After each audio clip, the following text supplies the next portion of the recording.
On the news tonight, Abbas expresses satisfaction in birthing stable leadership after 6 months of rule. Grazing reserves soon to take many towns status, and mergers, acquisitions greet CBN's March 2026 deadline for commercial banks capitalization. Details in a moment.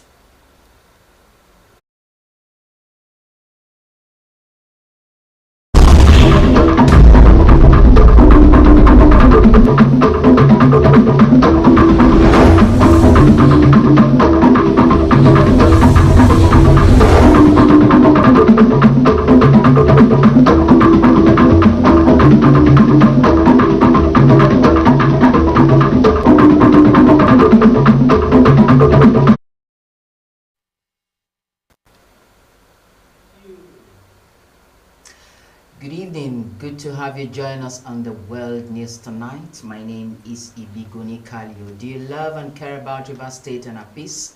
Let's build and take her to greater heights. It's a task we must accomplish. You can watch our news live on various platforms, as well as subscribe and click on the notification bell for updates. River State Administrator Vice Admiral retired Ebok Abbas has said the mandate handed to him by President Bola Ahmed Tinubu to restore grassroots democracy and stabilize peace in the state has been achieved sufficiently. Vice Admiral Abbas made a declaration during the presentation of the comprehensive report of the just concluded local government elections to him by the River State Independent Electoral Commission at the Government House of Port Harcourt. Tam Nobaribi Ibulubo reports. The report that Rstv has submitted is considered the modest achievement of the Commission amidst challenges given the short time they had to organize the election. Vice Admiral Abbas said the eventual swearing-in of the elected chairmen and councillors across the state's 23 local government areas marked the fulfillment of the President's directive to him to restore democratic governance in the state. Vice Admiral Abbas assured that his administration will review the Rstv report and issue an official statement in due course, while expressing appreciation to his team, security agencies and state officials for their contributions. The successful conduct and subsequent swearing-in of the local government chairmen and their councils, I want to believe that we have achieved the mandate that we were given. And so that also prepares the way for us to return the state to those who were elected to govern. Let me, on behalf of the people and government of River State, commend Rstv, the chairman and the members of the committee, and all of the management of Rstv for a job well done. These collaborative efforts, this synergy, and I want to believe that will continue as we make progress. Rstv chairman Mike Ode described the exercise as historic and that the document covered the entire processes from the notice of election to stakeholders' engagements, polling, collation of results, and announcement of winners. Tamun Nobarabi Iblubo, Rstv News.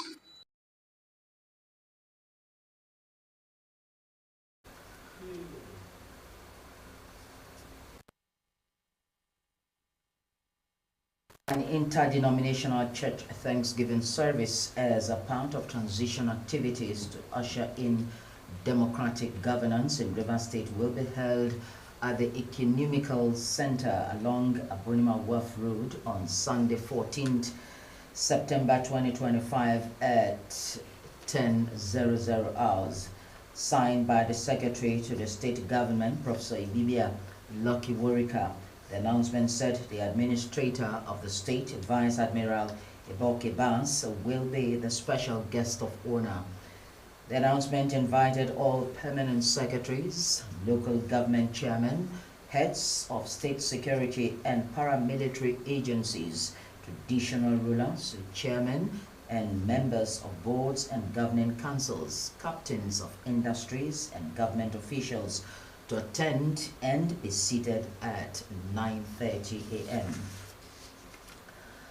The federal government has disclosed the plans to transform the nation's 417 grazing reserves into mini towns with stable power supply, schools, healthcare facilities, markets, abattoirs, road networks, water sanitation, communication facilities, security, irrigation facilities, veterinary services, feed production, and others. This was related by the Minister of Livestock Development, Ed Maha, at an MOU with the Rural Electrification Agency to provide solar-powered grids to the reserves upon the rehabilitation and resettlement. Maha also lamented that for many years, no meaningful efforts have been made to rehabilitate the grazing reserves in order to concentrate development of the livestock sector, as movements of herds of cattle, sheep, goats, pigs, and others were no more sustainable and trendy.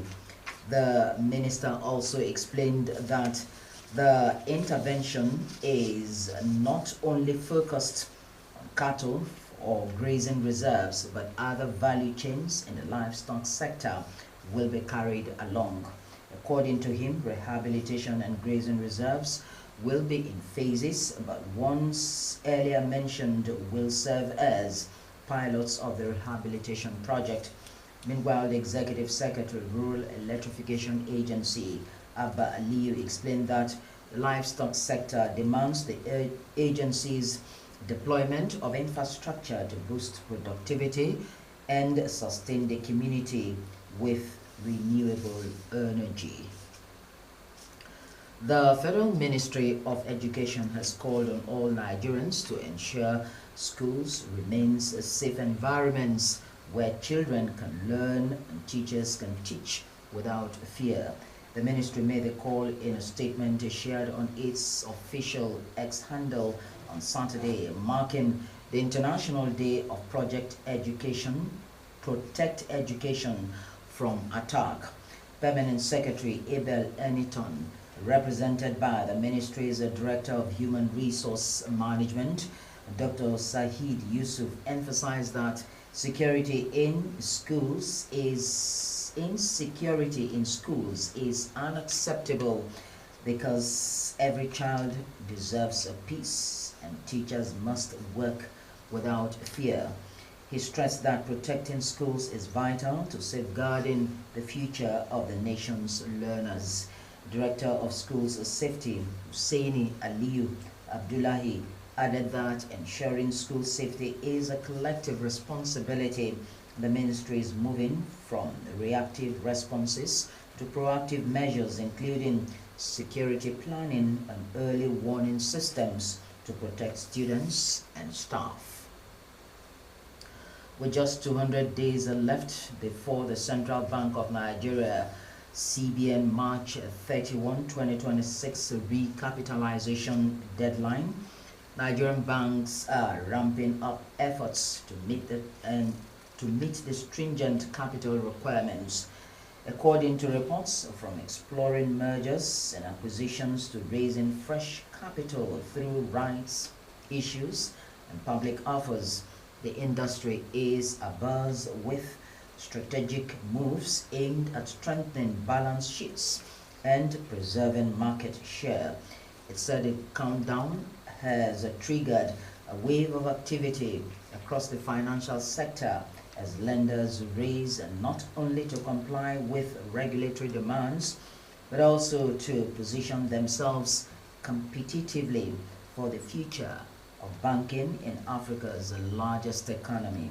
At the beginning of the exercise, the estimated capital requirement gap was about $4.1 trillion, and so far, banks have raised $2.8 trillion. The capital requirements, which stipulated 500 billion naira for international banks, 200 billion naira for national and 50 billion naira for regional ones were unveiled as a part of CBN's push to strengthen balance sheets and build resilience in the face of persistent macroeconomic shocks. At least 11 banks have crossed the finished line so far. Break beckons, but do you love and care about River State and our peace? So let's build and take her to greater heights. It's a task we must accomplish. You can subscribe and click the notification bell for updates on our live feeds. Up ahead, Nigerians in South Africa decry fresh wave of xenophobic threats. UK, France begin deportation of immigrants next week. And in sports, Teslim Balogun Stadium comes alive as African Fighting Championship kicks off. Details of this and more in just a moment. Progress no dey happen just like that. It dey come from support when you need am. Mommy, I got the school fees. You too much. Na money point o. Money point, thank you. Customer, na transfer abi? Confirm. Bro, na transfer. Na money point oga. Oh, na confirm. Progress na peace of mind when you know say payment go land as sure banker.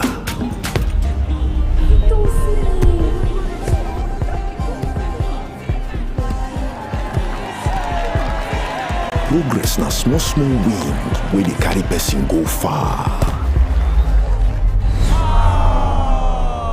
No worry, yourself go make am. Mo go buy ball. Victor, even you dey use money point? Of course na, they use money point. Confirm. Money point, made for your progress.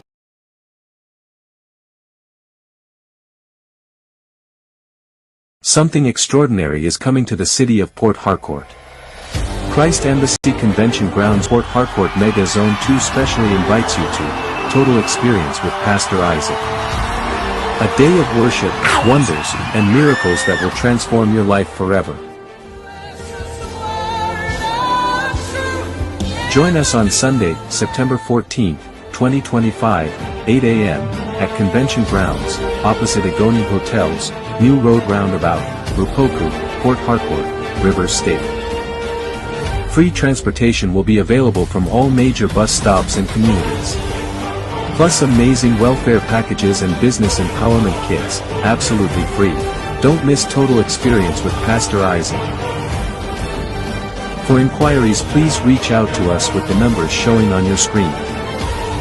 Come expectant, come ready, because Jesus Christ is the same yesterday, today, and forever. Progress no dey happen just like that.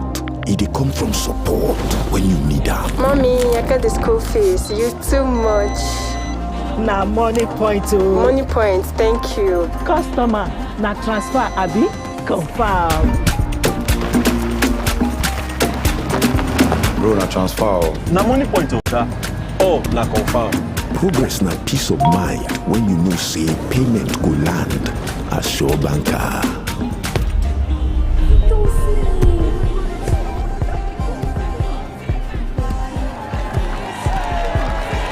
Progress na small wind wey dey carry person go far. No worry, yourself go make am. Mo go buy ball. Victor, even you dey use money point? Of course na, they use money point. Confirm. Money point, made for your progress. This is Rstv World News. We bring you world-class news, accurate, first-hand, entertaining, balanced analysis. Rstv, Channel 22 Port Harcourt.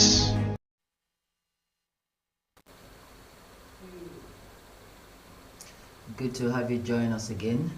Now, the Nigerians living in South Africa have raised alarm over a fresh wave of xenophobic attacks by an anti-migrant group known as Operation Dudula. Founded as a grassroots campaign, Operation Dudula claims to be fighting illegal immigration, drug trafficking, and unlawful takeover of jobs and services by undocumented foreigners. According to reports, some members of the group have been blocking clinics, inspecting businesses, and confronting immigrants. Leaders of Nigeria Association and affected residents recounted harrowing experiences and warned that the crisis had reached crescendo. The president of the Nigeria Citizens Association in South Africa, Frank Onyekwelu, described the attacks as another wave of xenophobia targeted at foreign nationals. Onyekwelu said the Nigerian community had already reached out to political groups and immigration bodies to express concerns, while urging both governments to intervene diplomatically. The United Nations General Assembly has voted overwhelmingly to support a two-state solution to the Israel-Palestinian conflict and urged Israel to commit to a Palestinian state, which Prime Minister Benjamin Netanyahu vehemently opposes. Favor Oyakamo brings us more of this and other stories. The 193-member world body approved a non-binding resolution endorsing the New York Declaration, which sets out a phased plan to end the nearly 80-year conflict. The vote was 142 to 10, with 12 abstentions. The resolution was sponsored by France and Saudi Arabia, who co-chaired a high-level conference on implementing a two-state solution in late July, where the declaration was approved.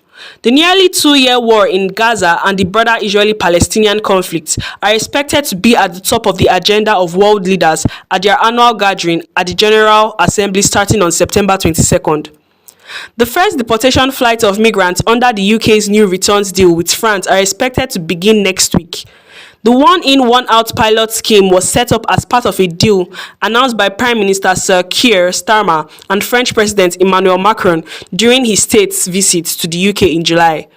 Dozens of migrants were detained in Dover last month under the agreement, and Home Secretary Shabana Mahmoud said this week that they are expected to be returned to France imminently. Nikos Mihaloliakos, the leader of the Greek neo-Nazi party Golden Dawn, has been released from prison less than halfway into his sentence.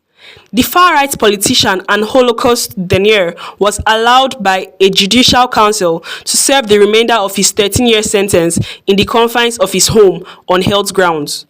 The 67-year-old's conditional release after 5 years in prison has agreed left-wing parties, which argued the judiciary should not have shown clemency. It is the second time Mihaloliakos has been allowed out following his 2020 conviction over a litany of violent attacks on immigrants and political opponents perpetrated by Golden Dawn supporters. Favor Oyakamo, Rstv Foreign News.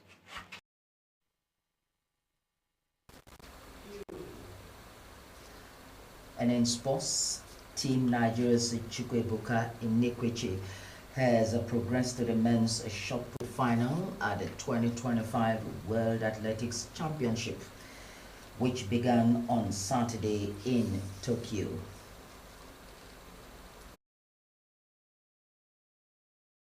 The US-born athlete demonstrated impressive form, securing his place in the final with two notable throws measuring 20.83 meters.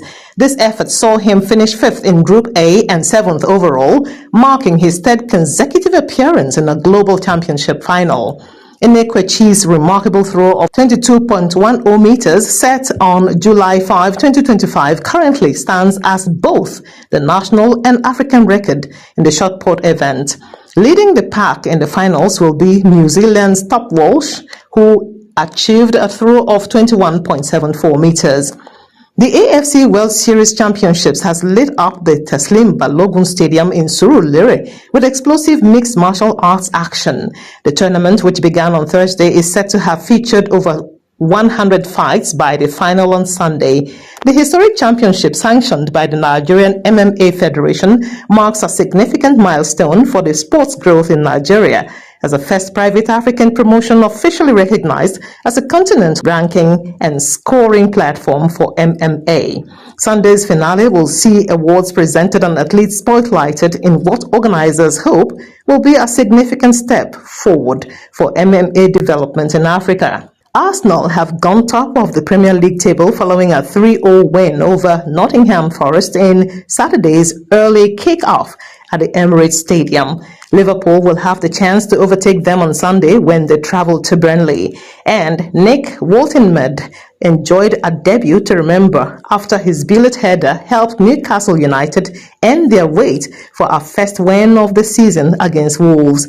The German, who completed a club record move from Stuttgart last month, was handed a rapturous welcome by the home support at St. James Park. Also, Gudmundsson's own goal in injury time handed Fulham a fortunate first Premier League win of the season at the expense of Leeds United. Meanwhile, Bournemouth made the most of their superior quality to grind out a hard-fought 2-1 win against Brighton at Vitality Stadium. Elsewhere, Everton and Aston Villa played out a scrappy, ill-tempered Premier League stalemate at Hill Dickinson Stadium. Beto missed a big chance in each half to give Everton the lead, the worst coming in the opening moments when he miskicked in front of an open goal after being set up by Iliman in the IA.